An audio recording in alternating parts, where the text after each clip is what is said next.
भजो मुरली मनोहर नंद लाला। भजो मुरली मनोहर नंद लाला। भजो गिरिधर गोविंद गोपाला। भजो गिरिधर गोविंद गोपाला। भजो मुरली मनोहर नंद लाला। भजो मुरली मनोहर नंद लाला। भजो गिरिधर गोविंद गोपाला। भजो गिरिधर गोविंद गोपाला। बोलिए वृंदावन बिहारी लाल की जय। जय श्री राधे। जय जय श्री राधे। सभी भक्तों से निवेदन, बहुत एकाग्रचित होकर सत्संग के प्रत्येक शब्द को पूरी एकाग्रता के साथ अगर आप हृदयंगम करेंगे तो बहुत बड़ा लाभ होगा। आप तो प्रयत्न करते होंगे, लेकिन आपका मन जो चंचल है उसकी बिना एकाग्रता के हम सुन नहीं पाते, और सुनते हैं तो समझ नहीं पाते। और समझते किससे हैं? अपनी बुद्धि लगा करके। अब एक बात आपको आज के सत्संग से पहले निवेदन करना चाहूँगा, ये सत्संग बुद्धि का विषय नहीं है।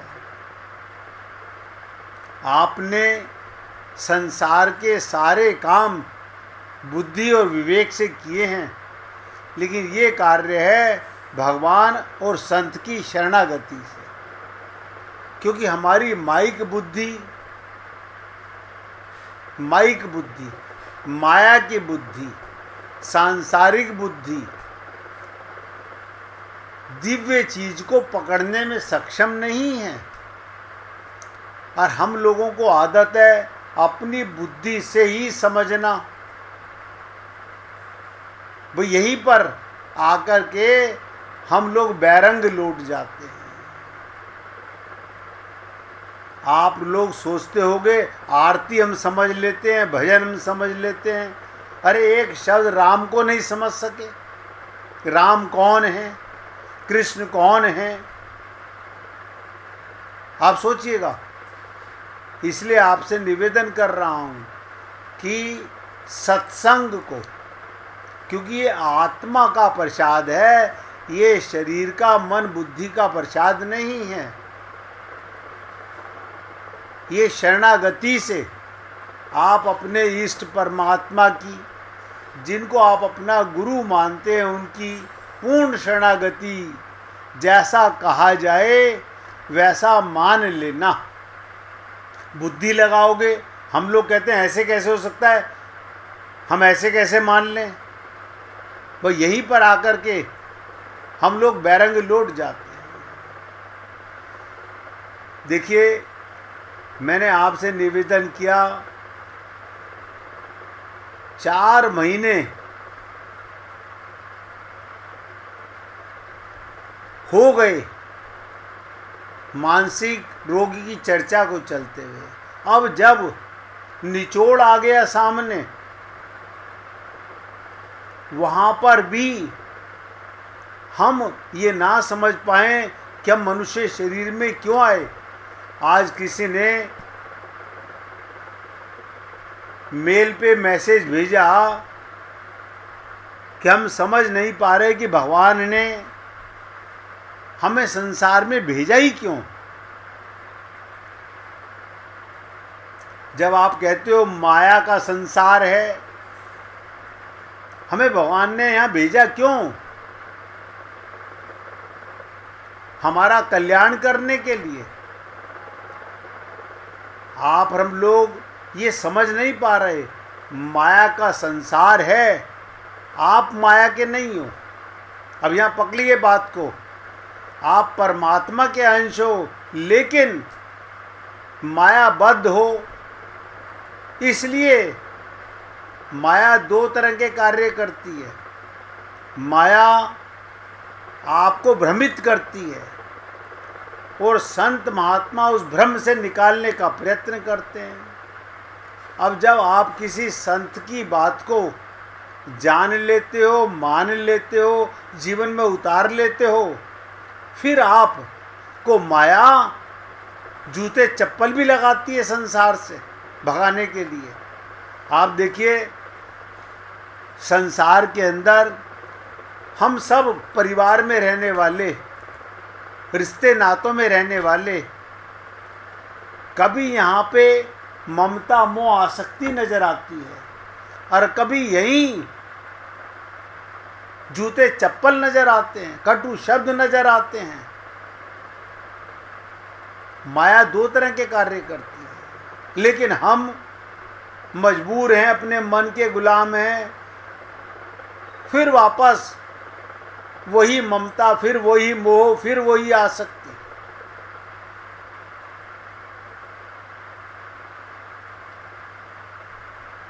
मैंने हर्ष और विषाद के विषय में रामचरितमानस के सबसे बड़े पात्र प्रभु राम का चित्रण खींचा आपके सामने कि प्रभु राम बता रहे हैं, ना काहूं सो दोस्ती, ना काहूं सो बैर। अब सोचिए, हम राम की संतान हैं, हम परमात्मा की संतान हैं, लेकिन हमारा राग भी है और द्वेष भी है, हमें हर्ष भी है और विषाद भी है, हमारे अपने भी हैं, हमारे पराये भी हैं। क्यों? क्योंकि हम अपने को परमात्मा का अंश नहीं मानते। हाँ, सुन लेते हो, मानते कहाँ हो? मानते कहाँ हो?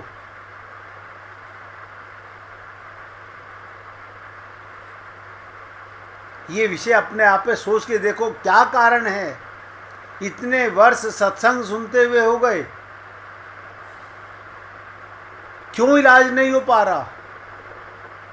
क्योंकि हम सुनते तो हैं, अमल नहीं करते।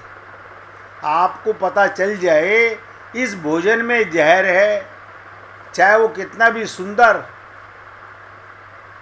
बना हुआ हो, आप उसे सेवन नहीं करते। क्यों? क्योंकि आप मरने वाले नहीं हो। हम क्यों मरें? हम जहर क्यों खाएं?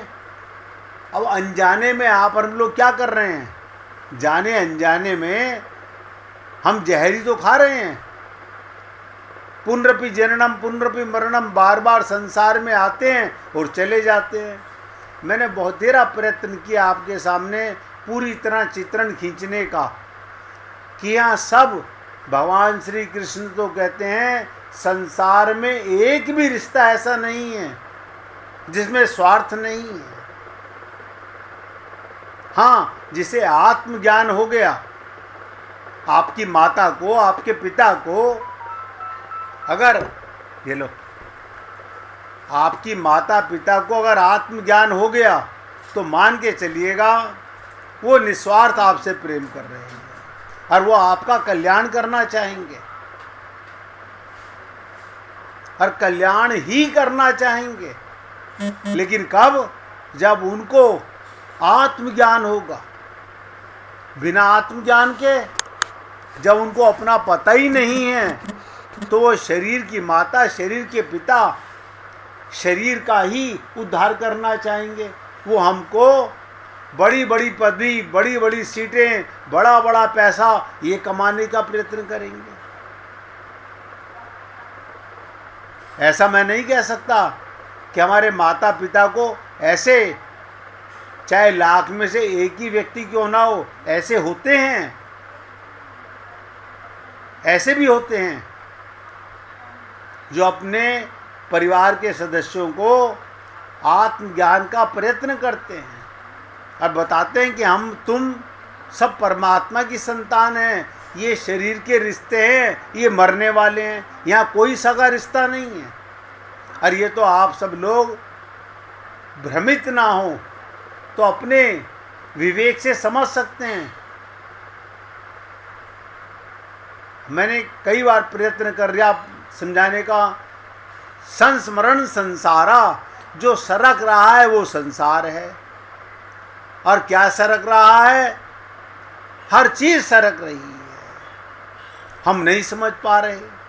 शरीर सरक रहा है, धन सरक रहा है, परिवार सरक रहा है, संयोग वियोग में जा रहा है।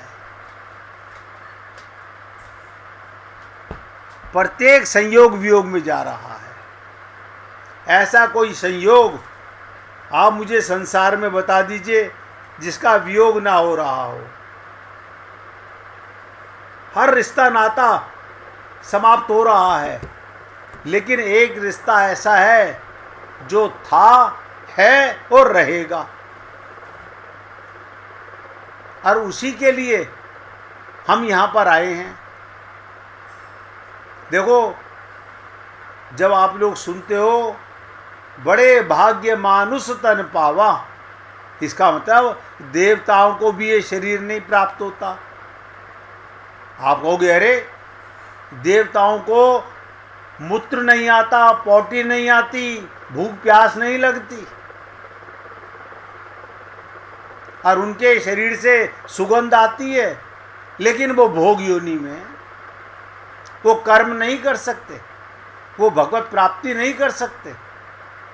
और हम लोग खूब दान दक्षिणा करके स्वर्ग पाना चाहते हैं।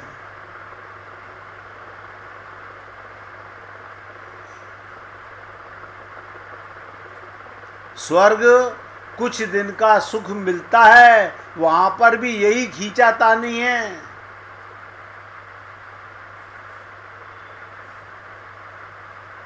इसलिए निवेदन करता हूं, कल आपके सामने अगस्त ऋषि का चित्रण खींचा, और देखो कल आपको ये भी बताने का प्रयत्न किया गया कि भगवान शंकर के हृदय से रामचरितमानस प्रकट हुई, और वो सुनने के लिए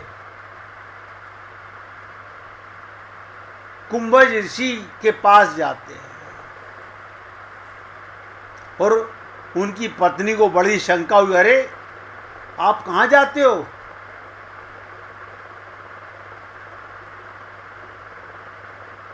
क्या घड़े के बेटे से भी? अब वहां पर हम लोग नहीं समझ पा रहे घड़े के बेटे का क्या मतलब। जिसका जन्म घड़े से हुआ हो उसे कुंभज कहते हैं। उनका ये नाम बड़ा विचित्र, अब विरोधाभासी लगता है, जिन्होंने समुद्र को पी लिया। और कल मैंने आपको ये भी निवेदन किया, इन्हीं 4 मास में मैंने कई प्रकार के भ्रम आपके मिटाने के प्रयत्न किए। पारस का बताया, मैंने आपको कल्प वृक्ष के बारे में बताया, मैंने आपको वो कौन सी गाय थी, कामधेनु के बारे में बताया। बहुत सुंदर। देखिए, मीना जी ने भी जवाब दिया, गुड्डी जी ने भी जवाब दिया। और कल आपको बताया कि अब तक सुना होगा कि अगस्त ऋषि समुद्र को पी गए। अब आप और हम लोग अपना विवेक दौड़ाते हैं, ऐसे कैसे हो सकता है? यहाँ तो 2 गिलास पानी पी लो, 4 गिलास पानी पी लो तो उल्टी हो जाती है।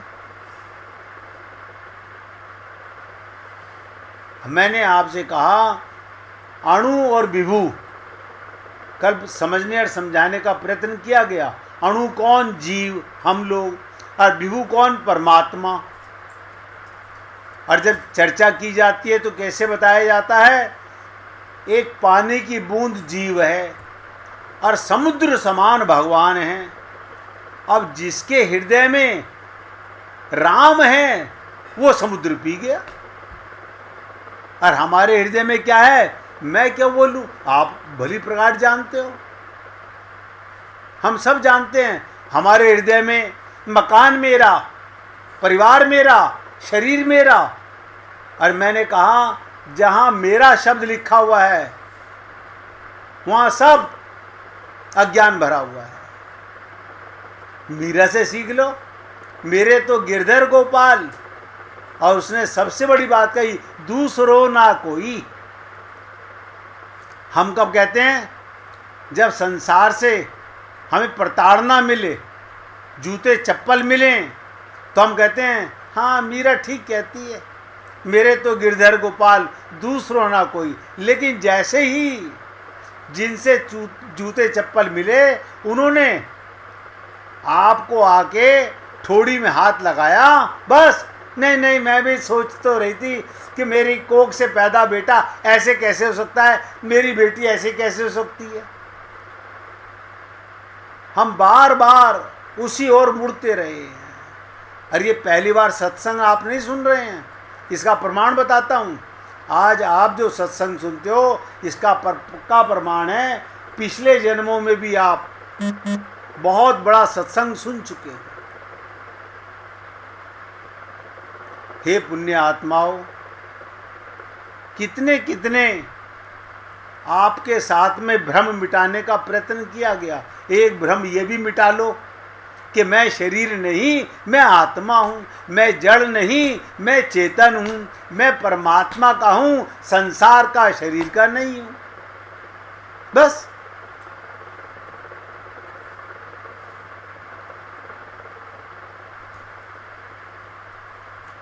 देखो, भगवान शंकर की पत्नी सती जी चकित हो गई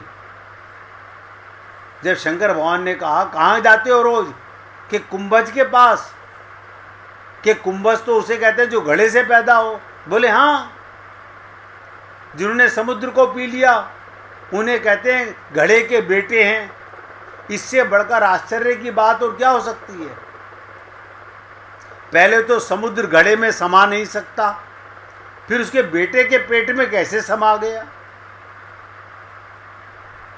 अब आपको रामायण का अर्थ समझ आ जाए, एक शब्द समझ आ जाए तो राम आपके हृदय में आ गए। रामायण, अयन माने होता है घर। राम जिसका अंतःकरण में घर बन जाए वो रामायण जान गया। आप और हम लोग, हाँ नहीं हमारे नीचे भी मंदिर है राम मंदिर, भगवान राम का दरबार है वहाँ पर, आप चलो हम दिखा के लाते हैं। अंदर तो परिवार बैठा हुआ है, अब मंदिर में भगवान बैठे हुए हैं। यही अज्ञानता हम लोगों की अनंत जन्मों में नहीं मरी है। और कल मैंने आपसे कहा, सती जी ने कहा आप और कुंभज से, अर्थात एक घड़े के बेटे से कथा सुनने जाते हो। अब ध्यान से सुनिएगा, आज फिर निचोड़ कर रहा हूं आगे बढ़ने से पहले। शंकर भगवान ने क्या कहा? राम कथा तो, हे देवी, सती से कहा हे देवी, राम कथा तो अगाध समुद्र है, और कथावाचक वही हो सकता है जो समुद्र को घड़े में ला सके। कथावाचक क्या करता है? अनंत रूप में विस्तृत ईश्वर को, अनंत रूप में कहते ना, भगवान कौन? अनंत रूप आए, हरि अनंत, हरि कथा अनंत। ईश्वर को अपने घट में। अब हमारे घट में भगवान क्यों नहीं आ रहे? नहीं आते हैं जब कभी संसार से प्रताड़ना मिलती है, हम इनका भला चाहते हैं और ये हमारे को बुरा कहते हैं, बुरा करते हैं, तो हमारे मन में कुछ सेकंड के लिए भगवान आता है, लेकिन तुरंत निकल जाता है।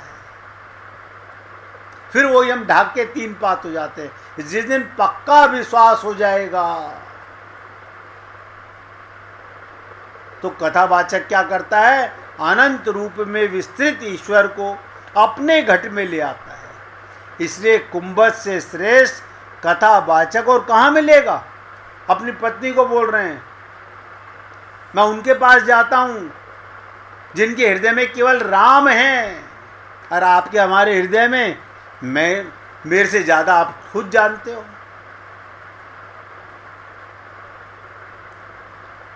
यदि आप इस दृष्टि से विचार करके देखें तो कुंभज शब्द का तात्पर्य क्या? ये कुंभज क्या?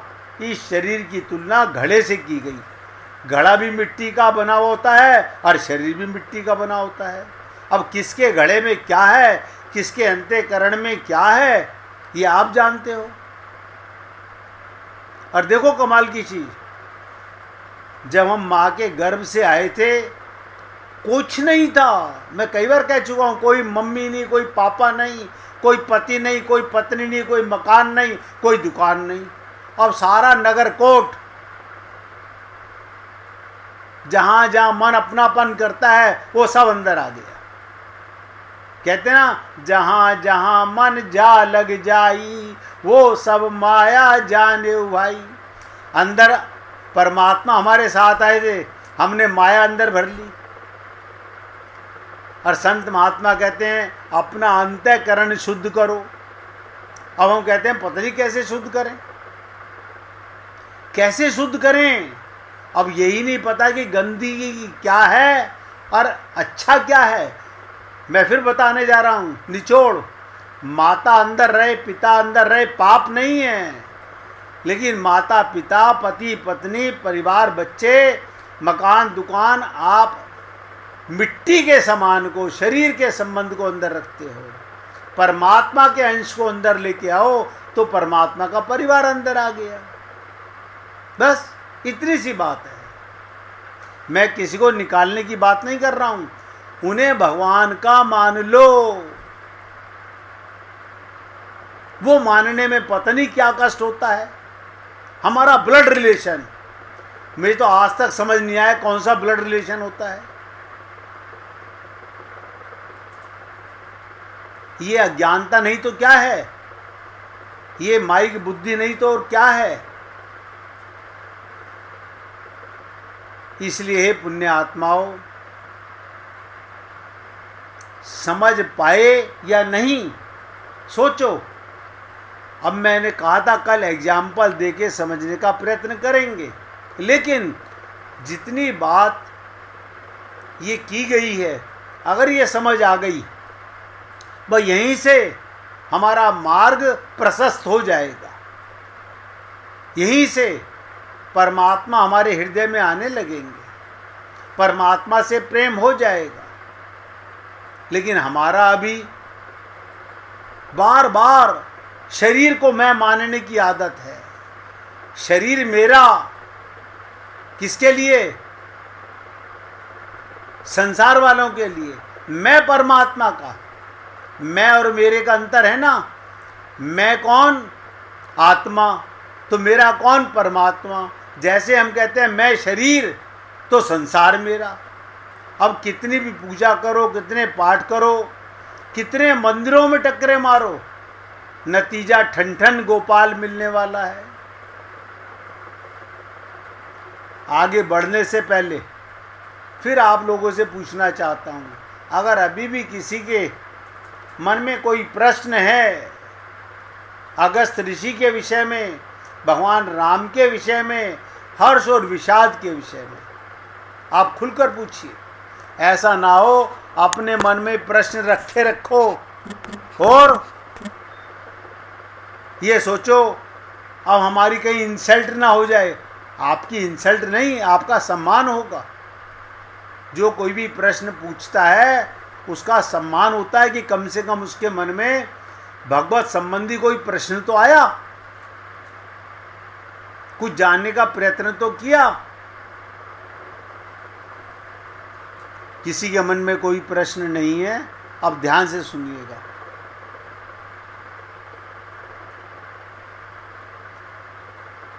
मैं एक कथा पढ़ रहा था, मलिक मोहम्मद जायसी। दिखने में बड़े क्रूप थे, मलिक मोहम्मद जायसी बहुत कुरूप थे। एक बार राज दरबार में गए तो सभा में बैठे लोग उनकी कुरूपता पर मुंह दबाकर हंसने लगे। जैसे आपने अष्टावक्र जी के बारे में सुना कि जब वो जनक जी की सभा में गए 8 जगह से टेढ़े थे तो उनको देखकर बड़े बड़े ज्ञानी पुरुष हंसने लगे। ऐसे ही मलिक मोहम्मद जायसी को राज दरबार में देखकर मुंह दबाकर हंसने लगे। उनके शरीर में एक आंख नहीं थी, ध्यान से सुनो, एक आंख नहीं थी। मुख में चेचक के दाग थे। उन्होंने लोगों को मुंह दबाकर हंसते देख लिया। उन्होंने तुरंत उन हंसने वालों से पूछा, आप लोग किस पर हंस रहे हो? क्या पूछा? आप लोग किस पर हंस रहे हो? लोगों की हंसी बंद हो गई एकदम से पूछते ही। जैसे अष्टावक्र जी ने कहा, जनक तेरी सभा में सब चमार हैं। ये सुनते ही जनक जी की सभा में सन्नाटा छा गया था। और यहां मलिक मोहम्मद जायसी ने पूछा,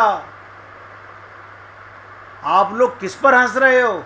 लोगों की हंसी बंद हो गई, घबरा गए, क्योंकि महापुरुष हैं, क्रोध में कहीं कोई श्राप ना दे दें। पर उन्होंने किसी को श्राप नहीं दिया। जो महापुरुष होता है वो श्राप भी इतनी आसानी से नहीं देता। ये भी आपको आज बता देता हूँ। श्राप वही देगा जो उसके अंदर कल्याण छुपा हुआ होगा। संत के क्रोध में भी आशीर्वाद छुपा हुआ होता है। बल्कि हंसते हुए उनसे पूछा, मुंह पर हंसी कि कोह रही, मुझ पर हंस रहे हो या कुम्हार पर? अब आप सोचिएगा, क्या पूछा उसने? आप सब मुझ पर हंस रहे हो या कुम्हार पर? घड़े की कुरूपता को देखकर घड़े पर हंसी आ रही है। घड़े की कुरूपता को देखकर घड़े पर हंसी आ रही है, पर इस घड़े के निर्माणकर्ता कुम्हार पर लगता है आप लोग केवल घड़ा ही देख रहे हैं, घड़े को बनाने वाले की ओर आपकी दृष्टि नहीं है। घड़ा बनाने वाला प्रत्यक्ष नहीं है, पर ये घड़ा तो प्रत्यक्ष है जिसका हम उपयोग कर रहे हैं। एक बुद्धिमान व्यक्ति इस तर्क और युक्ति को द्वारा घड़ा बनाने वाले को सिद्ध कर सकता है। अब आप सोचिएगा, आप और हम लोग अपनी बुद्धि से क्या समझें, हम किस पर हंस रहे हैं? शरीर पर? बनाने वाले को हम जानते नहीं, क्योंकि इस जगत में प्रत्येक वस्तु, एक एक शब्द पे ध्यान दो, इस जगत की प्रत्येक वस्तु का निमित्त और उत्पादन कारण, जैसे घड़े का उत्पादन कारण मिट्टी और निमित्त कारण कुम्हार है, इसी प्रकार आत्मा परमात्मा का अंश है। और आप और हम लोग मिट्टी को देखकर हंसते हैं, मिट्टी को देखकर फूले नहीं समाते हैं। ये हम सब लोग बुद्धिमान अपना प्रमाण देखें और सोचें हम क्या देखते हैं। संत महात्माओं में भी कुरूपता नजर आती है। कारण है अभी हमारा संबंध भगवान से नहीं बना है। 1 मिनट भगवान का कीर्तन करेंगे। आज वही भक्त लोग बोले जो अपने को आत्मा मानते हैं, वही कीर्तन करें। जो नहीं मानते वो चुप रहें। जिसका राम जी के साथ संबंध हो गया, उसके